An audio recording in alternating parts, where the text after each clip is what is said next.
आणि आता हा वैशाख महिना चाललाय आणि या वैशाख महिन्यामध्ये शुक्ल पक्षात येणारी जी एकादश आहे त्या एकादशीला मोहिनी एकादशी असं म्हणतात। आणि ह्या एकादशीचं फार मोठं महत्त्व आहे। तुमच्या जीवनामध्ये घडलेली सगळी पापं या एकादशीचं व्रत केल्यानंतर नष्ट होत आणि तुमच्या शरीरातला जो मोह आहे हा मोहच नष्ट होत। एवढं महत्त्व या एकादशीचे बघा मित्रांनो। जगद्गुरु संत तुकाराम महाराज म्हणतात की ज्याशी नावडे एकादशी तो जिताची नरकवाशी। विचार करा, एकादशीचं व्रत नाही केलं आणि चेष्टा जर केली, लक्षात द्या आपण नरकात असल्यासारखे आपण। म्हणून मित्रांनो, सुंदर अशी या मोहिनी एकादशीची जी कथा आहे ती आपण ऐकणार आहोत। हे व्रत करावं तरी कसं ते सुद्धा जाणणार आहोत आणि त्यासाठी हा व्हिडिओ शेवटपर्यंत आपण एकादशीचा पहा, ऐका आणि एकादशीचं व्रत जरूर करा। कारण ही एक जीवनामध्ये संधी आहे, भगवंत आपल्या आयुष्यामध्ये संधी देतोय आणि त्यामुळे हे व्रत आपल्याला करायचे आणि याची कथा ऐकायची। नुसती मोहिनी एकादशीची कथा ऐकली ना तरी सुद्धा तुमच्या जीवनातलं दुःख कमी होणार आहेत आणि मोह हा कमी होणार आहे तुमच्या शरीरात। आणि सुंदर अशी ही कथा ऐकल्यानंतर जय हरी विठ्ठल अशी कमेंट आम्हाला विश्वासाने करा। तर मित्रांनो, सुंदर अशी कथा ऐकूया। तर एकदा धर्मराज युधिष्ठिराने भगवान श्रीकृष्णांना विचारलं, हे केशव, वैशाख महिन्यात शुक्ल पक्षातील जी एकादश आहे ना ती कोणत्या नावाने ओळखली जाते, याची कथा काय आणि पूजाविधी काय, मला विस्ताराने जरा तुम्ही सांगा। आता हे शब्द राजा युधिष्ठिराचे ऐकून वासुदेव भगवान श्रीकृष्ण म्हणाले की तुला जी आज आता कथा सांगणार आहे ती कथा वशिष्ठ ऋषींनी प्रभू श्रीरामांना सांगितलेली आहे आणि त्यामुळे तू ध्यान देऊन ऐक। तुझ्या जीवनातली दुःख तर दूर होणार आहे, परंतु नकळत घडलेली पाप आणि तुझा जो मोह आहे हा मोह नष्ट होणार आहे। आणि भगवंत त्या ठिकाणी सांगू लागले की एकदा भगवान श्रीरामाने वशिष्ठ ऋषींना विचारलं, गुरुदेव, मला असं व्रत सांगा की सर्व दुःखांचा पापांचा नाश करणारं व्रत सांगा मला। भगवान श्रीरामांचं हे बोलणं महर्षी वशिष्ठ ऋषींनी ऐकलं आणि म्हणाले, हे राम, अरे तुझ्या नावानं सगळं दुःख पाप नष्ट होतं, परंतु तुझ्या प्रश्नाचं उत्तर मला द्यायचे आणि तुझ्या प्रश्नाचं मी उत्तर जे देणार आहे त्या उत्तरानं माणसाला जीवन जगण्यासाठी रस्ता मिळेल। आणि त्यामुळे मी तुला ही वैशाख महिन्यामधली येणारी जी एकादश आहे तिला मोहिनी एकादशी म्हणतात। ही एकादश जी आहे हिचं व्रत केल्यानंतर सर्व दुःख पाप नष्ट होतात। आणि तू कथा ऐक। प्रत्यक्षात ऋषी त्या ठिकाणी म्हणाले की सरस्वती नदीच्या काठावरती भद्रावती नावाचं नगर होतं आणि या नगराचा राजा द्युतिमान हा राजा होता, चंद्रवंशी राजा होता। आणि या राज्यामध्ये एक धनपाल नावाचा व्यापारी होता, पुण्यात्मा, भगवान श्री हरिविष्णू देवांचा तो भक्त होता। आणि हा जो व्यापारी व्यापार करायचा आणि या व्यापारामधून मिळणारा जो पैसा आहे ना तो समाजासाठी कामी लावत होता बघा। या धनपाल व्यापाऱ्यानं या राज्यामध्ये अनेक विहिरी खोदल्या होत्या, अनेक धर्मशाळा बांधल्या होत्या, अनेक भोजनालय बांधलेली होती की लाखो लोक जरी आली तर या भोजनालयामध्ये मुक्त जेवण त्या ठिकाणी त्यांना मिळत होतं। असा हा धनपाल व्यापारी भगवान श्री हरिविष्णू देवांचा भक्त होता।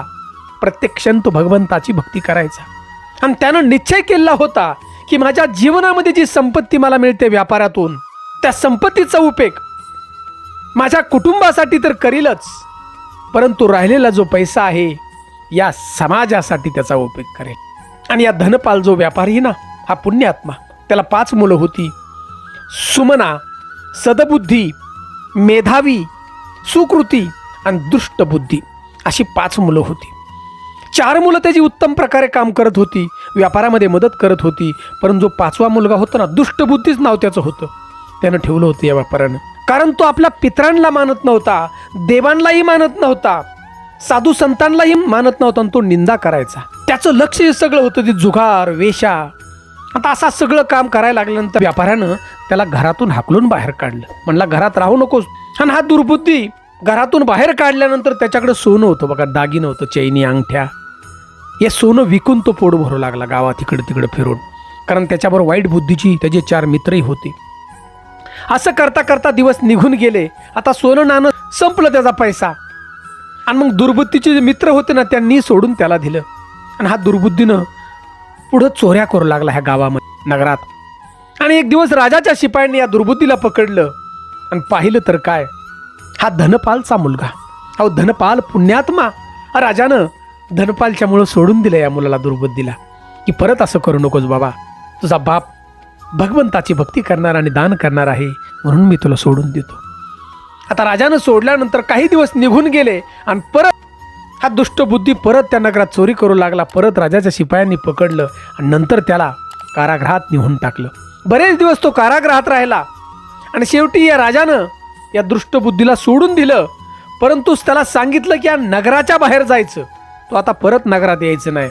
तडीपार केलं त्याला आणि हा दुष्टबुद्धी घनदाट असणाऱ्या जंगलामध्ये फिरू लागला, शिकार करू लागला, चोऱ्या करू लागला. कोण भेटलं रस्त्याने तर मारायचा तो. असे दिवस त्याचे चाललेले होते. आणि एके दिवशी हा दुष्टबुद्धी ह्याला काही शिकार मिळालं नाही, खायला काय मिळालं नाही.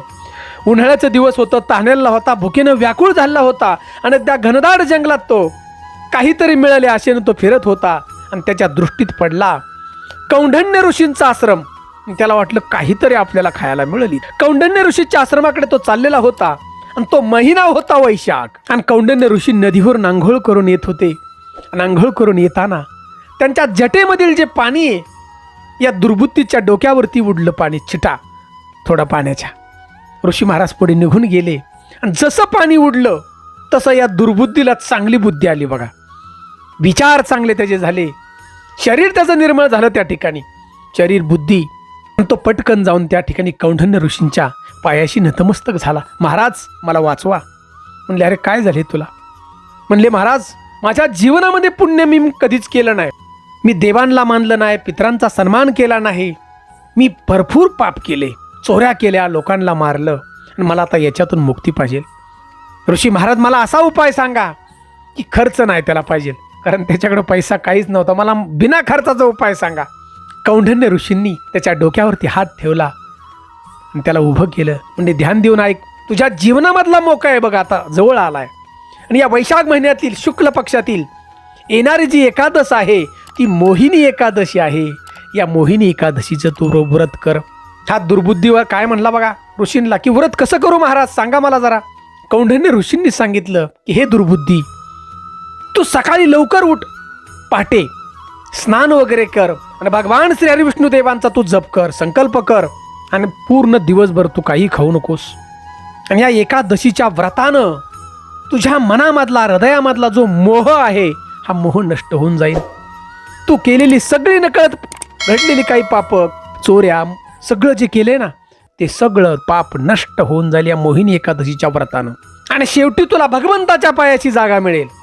एवढी या मोहिनी एकादशीच्या व्रताची ताकद आहे. आणि हा दुष्ट बुद्धी ऋषी कौंढण्य यांच्या पायाशी नतमस्तक झाला. आणि दुसऱ्या दिवशी ही मोहिनी एकादशी होती. या मोहिनी एकादशीचं व्रत मनापासून केलं, मनापासून व्रत केलं, सगळं त्याची पाप नष्ट होऊन गेली. आणि तो आपल्या पित्याच्या घरी परत माघारी गेला. धनपाल म्हणजे त्याच्या पित्याने परत त्याला घेतलं बघा दुर्बुद्धीला, कारण बुद्धी चांगली झाली. आणि शेवटी मृत्यू समय प्रत्यक्षात भगवंतानं त्याला मोक्षास घेऊन गेले बघा, कारण व्रत तेवढं निश्चयाने केलं. म्हणून मित्रांनो, आपल्या जीवनामध्ये एक संधी आली, बंधू भगिनींनो, आमच्या 1000 गायी दान केल्याचं आपल्याला पुण्य मिळेल अशी एकादशीचं व्रत आहे. सुंदर अशी माहिती जर आवडली असेल ना तर लाईक करा आणि चॅनलवरती प्रथम असाल तर आपण नक्की सबस्क्राईब करा. खरी माहिती जाणण्यासाठी, खरं जीवन जगावं कसं यासाठी आमचे व्हिडिओ तुम्हाला उपयोगी पडतील. जय हरी विठ्ठल अशी अभिमानानं मला कमेंट करा. जय हिंद, जय महाराष्ट्र.